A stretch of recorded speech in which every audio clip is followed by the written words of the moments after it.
Delhi bomb blast की जांच जैसे से आगे बढ़ रही है, नए नए खुलासे होते जा रहे हैं। अब खबर आ रही है कि 32 बम ब्लास्ट करने की योजना थी, 32 कारों का इंतजाम हो गया था, 3200 किलो आरडीएक्स भी इकट्ठा कर लिया गया था। एक एक कार में 100 किलो, एक एक कुंतल आरडीएक्स रखना था और अलग अलग शहरों में इसको बम ब्लास्ट करना था। योजना के अनुसार 6 दिसंबर का बदला लेने के लिए अयोध्या, काशी, मथुरा और हरिद्वार में बम ब्लास्ट करना था।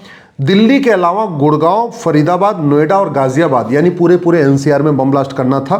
इसके अलावा लखनऊ, भोपाल, चंडीगढ़ और जयपुर में बम ब्लास्ट करना था। कुल मिला के 32 कारों में 3200 किलो, 32 कुंटल आरडीएक्स भर के और उन कारों को अलग अलग दिशा में भेजना था और एक ही दिन 6 दिसंबर को एक साथ 32 धमाके करने थे। पकड़े कौन कौन गए हैं? डॉक्टर अदील कन्वर्टेड हिंदू हैं, डॉक्टर मुजम्मिल ये भी कन्वर्टेड हिंदू है, डॉक्टर शाहीन ये भी कन्वर्टेड हिंदू है, डॉक्टर परवेज ये भी कन्वर्टेड हिंदू है, डॉक्टर उमर नबी वो धमाके में मारा गया वो भी कन्वर्टेड हिंदू था, डॉक्टर निसार अभी पकड़ा गया है, अभी लापता है, वो भी कन्वर्टेड हिंदू है, डॉक्टर शहजाद मलिक ये भी कन्वर्टेड हिंदू है, डॉक्टर अहमद ये भी कन्वर्टेड हिंदू है और एक डॉक्टर आरिफ जिसका नीट में 1008वां रैंक आया था और जो कार्डियोलॉजिस्ट का काम कर रहा है, इस समय वो कार्डियोलॉजिस्ट है, वो भी आतंकवादी बन चुका था। और इन सब को आतंकवादी बनाया एक तीसरी कक्षा तक पढ़े मौलवी ने, जो सोपिया का रहने वाला है, जिसका नाम है इरफान, मोहम्मद इरफान। सोचिए, एक तीसरी तक पढ़ा हुआ मौलवी, MBBS, MD, MBBS, MS, cardiologist, gynaecologist, physician, surgeon, सबको आतंकवादी बनाता चला जा रहा है। इसलिए मैं पहले भी कई बार कह चुका हूं, धर्म परिवर्तन, धर्मांतरण हमारे लिए सबसे बड़ा खतरा है। अगर ये डॉक्टर हिंदू होते तो लोगों की जिंदगी बचा रहे होते। अगर ये सारे के सारे डॉक्टर हिंदू होते, फिजिशियन, सर्जन और कार्डियोलॉजिस्ट, गायनोलॉजिस्ट, तो ये लोगों की जान बचा रहे होते। लेकिन चूंकि ये डॉक्टर कन्वर्ट हो गए, इनके पूर्वज कन्वर्ट हो गए थे, इसलिए आज ये हिंदुओं को मारने की योजना बना रहे हैं, भारत को बर्बाद करने की योजना बना रहे हैं, हिंदुस्तान को खत्म करने की योजना बना रहे थे। अगर ये हिंदू होते और डॉक्टर होते तो लोगों की जान बचा रहे होते, लेकिन कन्वर्ट हो गए, इसलिए पाकिस्तान के इशारे पे, तीसरी कक्षा तक पढ़े मौलवी के इशारे पे भारत को बर्बाद करने की योजना बना रहे थे। जब तक घर वापसी नहीं होगी, भारत सुरक्षित नहीं हो सकता। और घर वापसी वैसे ही होगी जैसे धर्मांतरण हुआ था। धर्मांतरण तलवार के दम पे हुआ था, धर्मांतरण डरा डरा के हुआ था, धर्मांतरण भय के कारण हुआ था, धर्मांतरण जजिया न देने के कारण हुआ था, धर्मांतरण टैक्स न देने के कारण हुआ था। तो स्वाभाविक सी बात है, घर वापसी भी उसी तरीके से होगी। शासन का खौफ हो, प्रशासन का खौफ हो, और भी चीज़ें करनी पड़ेगी। सारे मठ मंदिर घर वापसी का केंद्र बने। सारे जितने हमारे जितने भी मठ हैं, मंदिर हैं, सबका एक ईयरली टारगेट सेट हो कि भैया हमको सबको वापस लाना है। वापस इसलिए लाना जाना कि देश को सुरक्षित करना है।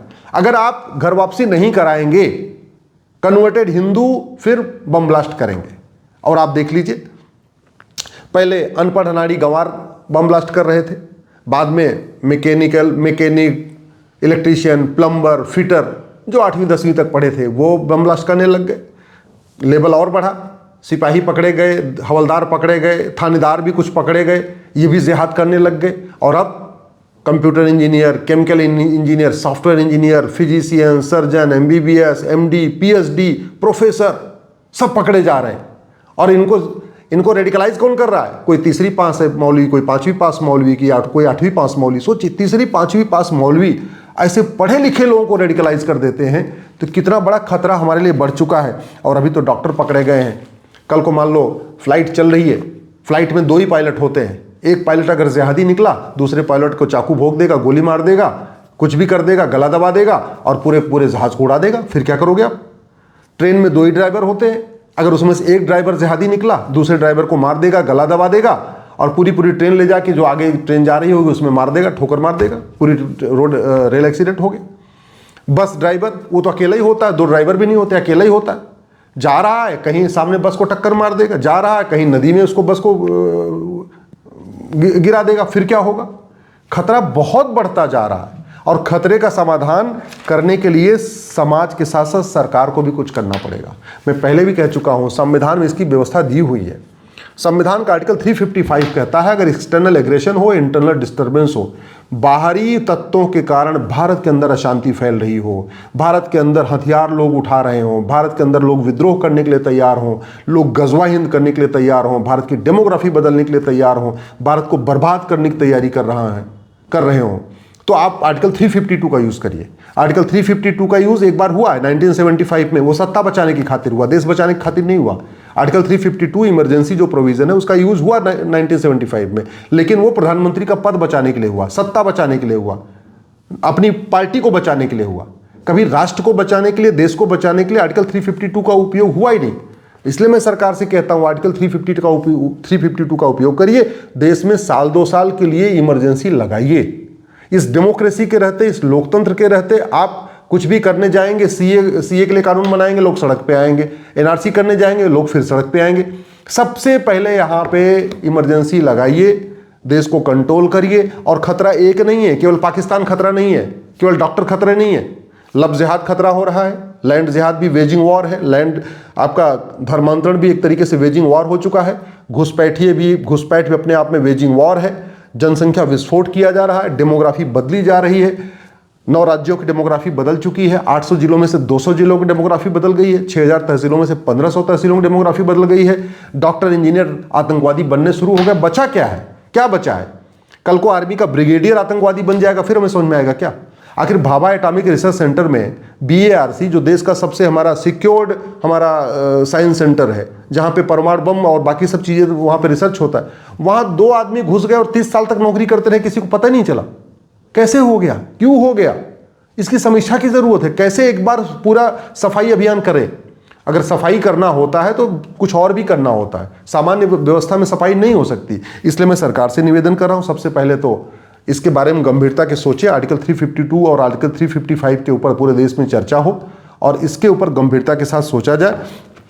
दूसरा, जब मजहब के आधार पे देश का विभाजन हो चुका है तो मजहब के आधार पे जितने नियम चल रहे हैं, मजहब के आधार पे जितने कानून चल रहे हैं, मजहब के आधार पर जो वक्फ बोर्ड चल रहा है, मजहब के आधार पर जो वक्फ ट्रिब्यूनल चल रहा है, मजहब के आधार पे जो स्कूल चल रहा है, जो मजहब के आधार पे ये अल फलाह यूनिवर्सिटी चल रही थी, मजहब के आधार पे जो जामिया चल रहा है, मजहब के आधार पे जो AMU चल रहा है, मजहब के आधार पे इंजीनियरिंग कॉलेज, मजहब के आधार पे मेडिकल कॉलेज, मजहब के आधार पे स्कूल कॉलेज, मजहब के आधार पे मदरसे, ये जो कुछ मजहब के आधार पे चल रहा है उसको तत्काल रोक दिया जाए। नहीं तो जो 1947 में हुआ था वो 2047 में होगा।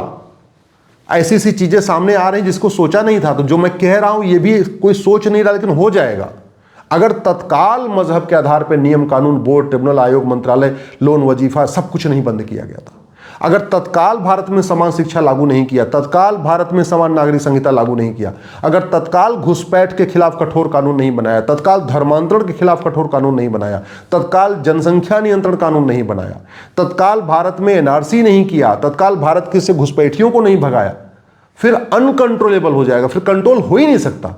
अभी कंट्रोल हो सकता है, जैसे कैंसर है ना, फर्स्ट स्टेज है, सेकंड स्टेज है, थर्ड स्टेज है, फोर्थ स्टेज है।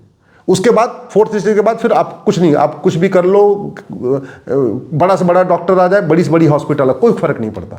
अभी भी स्थितियां ऐसी हैं कि एक बार भारत में इमरजेंसी लगा के साल 2 साल के लिए चीज़ों को कंट्रोल किया जा सकता है, लेकिन वो भी इमरजेंसी लगाने के पहले भ्रष्टाचारियों को फांसी देने के लिए कानून बनाना पड़ेगा। जिसके पास आय से अधिक संपत्ति उसको फांसी देने के लिए कानून बनाना पड़ेगा। ठीक है, कुछ लोग बीजेपी के वाले भी जेल में जाएंगे, कुछ बीजेपी वाले भी फांसी पर चढ़ेंगे, चढ़े। अरे भैया, धर्म युद्ध हुआ था, कौरव पांडव का युद्ध हुआ था, केवल दुर्योधन की सेना थोड़ी मारी गई थी, पांडवों की सेना भी मारी गई थी। महाभारत में केवल दुर्योधन के पक्ष के सेनापति थोड़ी मरे, पांडव के पक्ष के सेनापति मरे, और खुद अभिमन्यु मरे, द्रौपदी के 5 पुत्र मरे, बहुत सारे लोग इधर से भी मारे गए थे। तो अगर हम ये सोच रहे हैं कि नहीं अपने वाले सारे बच्चे बच्चे रह जाएं और अपने वाले को बचा के काम कर लें, ऐसा नहीं हो सकता। कानून बनाना पड़ेगा। नार्को पॉलीग्राफ ब्रेन मैपिंग कानून बनाए बिना भारत को आप सुरक्षित नहीं कर सकते। हम 2 हमारे 2 नहीं तो कम से कम हमारे 2, हम 2 हमारे 3 सही, 3 बच्चों वाला कानून बनाइए, लेकिन तत्काल बनाइए, क्योंकि 12-12 बच्चे, 18-18 बच्चे जो पैदा हो रहे हैं ये तो रुक जाएंगे ना। घुसपैठियों और घुसपैठियों की मदद करने को जघन्य अपराध घोषित करिए।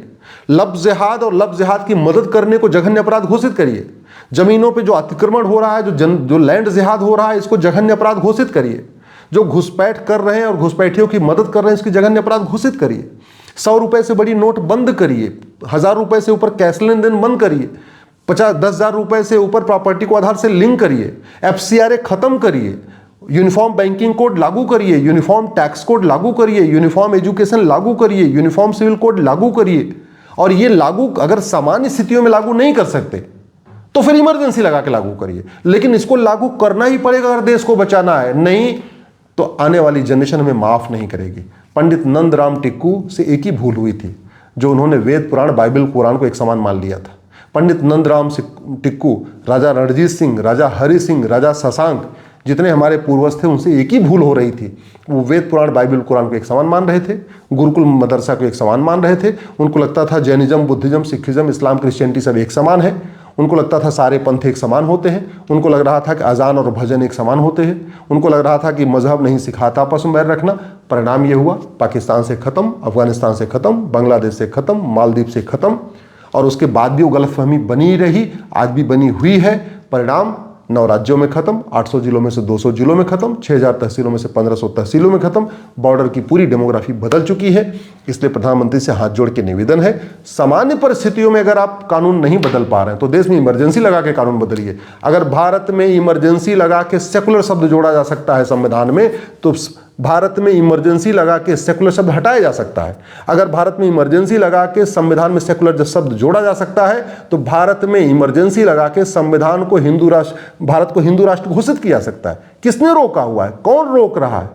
देश साथ है, समाज साथ है, सब लोग जाग चुके हैं, सबको समझ में आ चुका है कि अगर देश को बचाना है, आने वाली पीढ़ियों को बचाना है, तो कुछ रेडिकल चेंज करना पड़ेगा। छोटे मोटे चेंज से, इधर उधर से कुछ नहीं होने वाला है। समझाने बुझाने वाले से कुछ नहीं होगा, केवल बातें करने से कुछ नहीं होगा। ये कहने कि नहीं एक हाथ में कंप्यूटर एक हाथ में कुरान, इससे कुछ नहीं होने वाला है। दिया ना जिसको यहाँ एक हाथ में दवाई थी, एक हाथ में इंजेक्शन था, दूसरे हाथ में बम ले लिया। तो फिर इसका इलाज यही है, भारत को पूरी तरीके से हिंदू राष्ट्र घोषित करना, सबकी घर वापसी कराना, और जो भारत को न माने, जो भारत की संस्कृति को न माने, भारत की त्योहारों को न माने, जो वंदे मातरम को न माने, जो नमस्ते सदा वत्सले मातृभूमि को न माने, ऐसे लोगों की भारत से नागरिकता खत्म करना, और कोई समाधान नहीं है।